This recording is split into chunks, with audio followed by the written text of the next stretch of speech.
Hey you geeks, and now for something completely different. Sorry algorithm, but if you're going to kill me, I want to go down in a blaze of glory, talking about Murtagh, the long-awaited sequel to the Inheritance Cycle.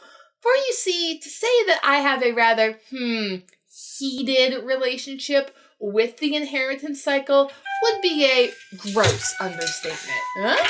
Well, I just finished my completely original Aragon fanfic that is not riffed off the Patriot in any way. Teenage me, how'd you get in here with my makeup? I am here to seek justice for Murtagh. Oh gosh, you're so cringe.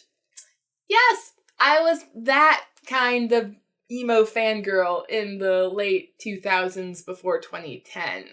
I was there, Gandalf. I was there 3,000 years ago. And unfortunately for Paolini, this meant I was more of a fangirl of the brooding, angsty, dark boy type.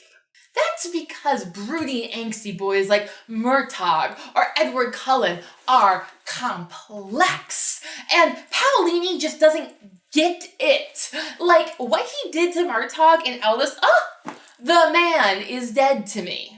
Paolini or Murtagh? Yes. And I held on to that opinion for 12 years. And when I ran into the man himself, Christopher Paolini, at Dragonsteel 2023, I let him know my opinion in no uncertain terms. I did my waiting! 12 years of it! In Azkaban! So I sorta owe it to that guy to read his book at least and give it an honest review. After all, after my tirade, he promised that this was the sort of book meant for fangirls like me. And overall, yeah. Here are my full spoilerific thoughts through the entire Inheritance Cycle of Christopher Paolini's Murtagh, the long-awaited sequel. Sympathetic. Murtagh overall was so good that it made me want to go back and finish the Inheritance Cycle.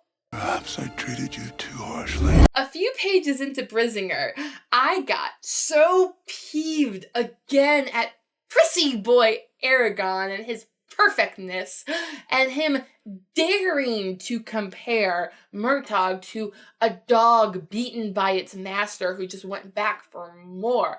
I mean, how dare he? Now, I know the likes of Brandon Sanderson have since set the bar incredibly high for being sympathetic to mistreated characters who lash out in regard to their circumstances.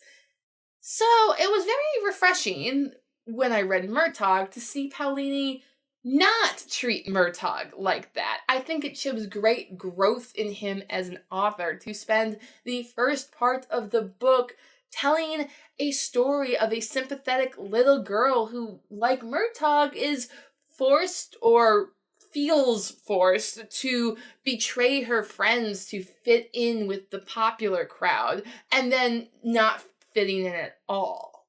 Before this review, I did finish the Inheritance Cycle and got halfway through The Fork, the Witch, and the Worm, where I learned that this story is also in that collection. But I don't mind Paolini rinsing and repeating this scene because after what he did to Murtagh in the original series, that Murtagh deserves all the forgiveness Paolini can muster for him.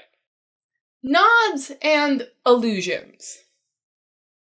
Back in the day, it seemed that Paolini was getting a lot of flack for basically writing Star Wars with dragons in Aragon. The first 2/3 of Murtagh, at least, back away from this problem, as they do feel like D&D style quests, but they are original stories. You say D&D like it's dirty, like I would say formulaic. Now, I do not care, so long as it is good quality time with Murtagh. I would even crawl through sewers. But if you don't have that rabid desire for more quality time with Murtagh, then maybe you'll find this beginning a bit slow and rather boring. Yet still with some nods and allusions to what I now recognize as Murtagh's Wheel of Time origins in the character of Matt. Murtagh ambles up to town with his trusty quarterstaff and is thinking about all the lies he's going to tell the city guards in such a Matt fashion, though Murtagh is his own character and lacks the luck needed to swing by all the problems along his way. And while he's facing those problems, he does end up confronting a arms master and whoops him soundly, I must say. My reading buddy recommends I imagine that Murtagh is not wearing a shirt in this scene because that's an 11 just straight out for me. I'm so happy. Thus, Murtagh successfully joins the city guard, and we get a few paragraphs about how wonderful it feels to be united with uniforms that feels kind of Kaladin and Oathbringer-esque for me, and living the lie. But Murtagh is not Kaladin. Murtagh has to worry about his shady past and upcoming treachery, so it's a return to a common trope, but heading a different direction. Unlike the straight and narrow Luke Skywalker course Aragorn found himself on in the original cycle. Murtagh gets to be his own form of anti-hero, almost the Matt Cawthon Amazon wished it wrote for its season 1, the kind with the terrible father who, because of his abusive upbringing, has trouble discerning what is right and what is wrong, and we see and join in his struggle as he chooses what is right, even when it's hard. This makes him still a much more compelling character than the likes of Aragorn to me. I also like that Paolini takes time in almost every chapter to remind us that Murtagh was raised in a court and is used to courtly ways. Therefore, he's actually kind of a snob, even if he's covered in dust or lake grime, like the man just wants a good pastry. You, boy, are arrogant, hot-tempered, entirely too bold. I like that. Reminds me of me. Murtagh choosing to avoid those simple pleasures says so much about his character. Unlike Aragorn, who is the country bumpkin handed his magical powers on a silver platter, Murtagh gets that platter beaten across his back until he learns to be courtly and cunning. Not that he's very good at cunning, but I like a character with flaws because it makes them interesting, unlike Aragorn. All grown up. We seem to be past the peak of the deification phase of fantasy and sci-fi heroes, since Geralt of Rivia and the Mandalorian shows are officially over. That didn't stop Murtagh from making his own epic entry into the category. He, of course, begins with a very Geralt-y-like fishy moment. What's that stench? Soaking more guts. And can I just say that going fishing in and of itself is so dad energy, on top of which he has a very real and character-moving moment of PTSD at the bottom of the lake. And then he goes and rescues a kitten!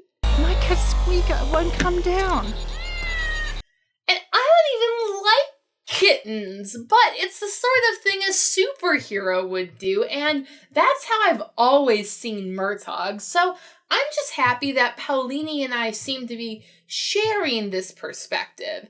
He also adds the perspective of Murtagh the father figure, since the kitten is a were-kitten, and young Silna with her big ears seems sort of Baby Yoda-ish, but still her own thing as she is mobile and can force Murtagh to earn her trust before she goes with him. Murtagh, despite his upbringing, proves with Silna and Essie that he is an excellent father figure, which is great because Nasuada only wants a man who is worthy to raise her future children, like Murtagh is now. And I am so happy for them. Still, I must admit that Murtagh is the first dadified fantasy hero that I still find attractive. True Geralt may be played by the Man of Steel himself with that jawline that reinforces my straightness. Thank you very much. But Geralt is old and jaded. And we were the young and jaded. I was so right. All Murtagh needed was a strong female character to fix his life, as strong female characters do. You did not see his relationship with Nasuada coming. No, I hadn't shipped him with Nasuada. I didn't know they were supposed to be a thing. Rather, we created our own original, not a self-insert, character to fix Murtagh's life. Hence, the fan fiction. I know. Since Murtagh and Nasuada are to be canon OTP, I'll admit they aren't objectively wrong for each other, unlike certain other pairings that I shall not mention here. Now, Murtagh and Nasuada, I hope they got a whole book to sort out their differences and have fun adventures to get over that whole, torture thing. I hope you mean like in the Queen's Thief series, though you haven't read it yet. Alrighty, where were we? Oh, yes. The Sixth Ranger problem. While discussing this book with my reading buddy, I had some problem trying to qualify why I found Murtagh's story here so compelling, besides, of course, the obvious. He's hot. Shh, adults, we're talking. My reading buddy suggested that Murtagh the book provides an answer to what in Power Rangers is known as the Sixth Ranger problem. Like you know anything about Power Rangers, you had to watch educational television growing up. It's good for the character, apparently. And playing Pink Power Ranger on the playground does not count. Since then, I have seen the 2017 movie, if it counts for you true Power Ranger fans out there. Let me know if you're actually here down in the comments. The best as I understand it is that the Power Rangers are always a group of 5, what OSP Red calls the 5-man band. So when they deal with a 6th Power Ranger, it is always originally a villain that they must overcome and defeat with the power of friendship to convert them to good. But once the 6th Power Ranger is good, they have no story and often have a massive downgrade in powers. Still, they might show up for like a season finale to reinforce that power of friendship theme again. Murtagh is really the first story I can recall coming across, and my reading buddy has come across, telling the story of a converted 6th Power Ranger type, the evil lieutenant who is honestly trying to do good and isn't really that great at it at first. And that's what makes him interesting. Though if he still had the insane long-dead voice of an ancient dragon Yingmar in his head, that could have also been interesting, but it's been done. That's ancient history, been there, done that. Without his Eldunari, Murtagh has suffered the downgrade of magical power level, but he has been upgraded in his actual skill set. Should Paolini choose to continue Murtagh's storyline, I do see a possible 5-man band in the making. Aragon the Paragon, Murtagh his Lancer, Roran or the Urgle as the tank, and Arya as the brains, Nasuada the heart. This possibility excites me greatly. Just like torture. Are you okay? So let's turn to the darkest hour where Murtagh is getting literally tortured. And this is the part where I could not continue on my reread. There are ways to make torture scenes enjoyable, but this ain't it. Murtagh and Thorin's joint magical, physical torture at the hands of the dragon cult just is so utterly miserable and not even comparable, if you ask me, to what Naswada went through in Inheritance, where at some point she called it fun, though those one worms were still disgusting. I just have a question for Paolini about this sequence. Are you okay? Were you using this to sort out something dark and terrible inside yourself? And is it all better now? Are you in a good place? Because, oh my gosh, I can't even with the sequence, and it's just not fun. But it does sort of make the ending all the more sweeter, I guess. Lewis before Turtles. Since returning to epic fantasy as an adult, I've developed the opinion that Tolkien may be the grandfather of fantasy that everyone accepts, but C.S. Lewis is definitely like the crazy great uncle who lives in the attic and not many people recognize, but they still skim off of his ideas and make their own. Lewis was the first I've found to talk about the undulating pattern of light that contains time, space, reality, and everything. So it seems that before you hit an epic fantasy world's underlying turtle shell, you're gonna hit Lewis on the way down. Paolini is no exception to this trend, and rather blatant if you know the book he's riffing off of, which is The Silver Chair. Now, when Murtagh and Thorin first flew north to the land of the Urgle giants, I vaguely wondered if Puddleglum was going to show up, or if I should be happy that Paolini had skipped a Parliament of Owls equivalent with its super annoying true calls. Now, I pushed those feelings aside while I was reading because just because I see something as connected doesn't mean it was intentionally written that way, because I'm a bit weird like that. Though by the time Bashel strapped Murtagh to the torture table next to a giant cavern where a colossus apparently slept, dreaming up reality itself and all of time, who would awake at the end of time to bring the end of the world.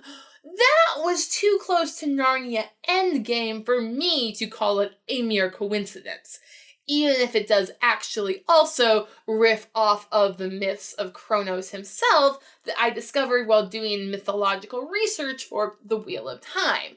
It's all connected and I love it, but also when Murtagh was walking around in his haze after breaking in torture, I was like, okay, when are the two British children going to show up? Actually, waiting for the two British children to show up was the only thing that kept me going during his torture sequence.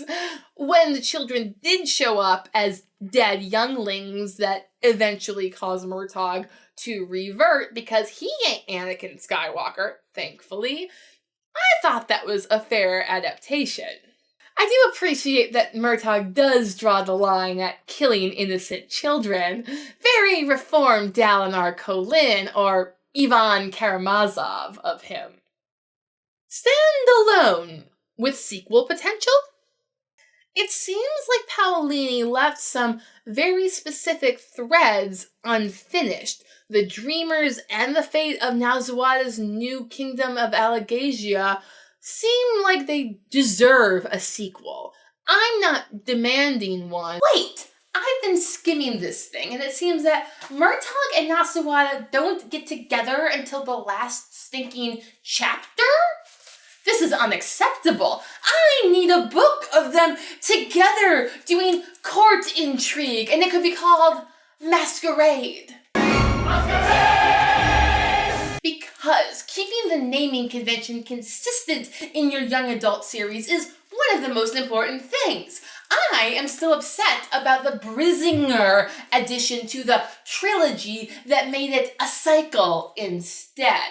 Besides, Esvarn, the country bumpkin I see, deserves to have that Barleyman Aragorn moment, learning that Murtagh is now, functionally, the king in the hall with the golden cup. I forgot you actually read that far in Lord of the Rings, or skipped to the end because you thought the middle was boring. Whatever. And they could have that Urgle be the muscle of the group. They could be like the Three Musketeers of epic fantasy. You do realize that that book is about 4 guys? Well, there's Thorn for the 4th man if you're going to be petty. Now, that is the justice I demand for my sweet Murtagh, and you apparently know Paolini now, so get him to write that. I must return to my own time, where I'm sure my fanfic has inspired loads of comments like this video will. And I must respond to them. Okay then, bye! Now, if you want to hear more from my highly opinionated, undereducated, tween-age self, and maybe help me, rank the original Inheritance Cycle books, give this video 3,000 likes ought to do it. Otherwise, just subscribe and leave a comment if you want to see more general book shenanigans. Thanks for watching. Bye!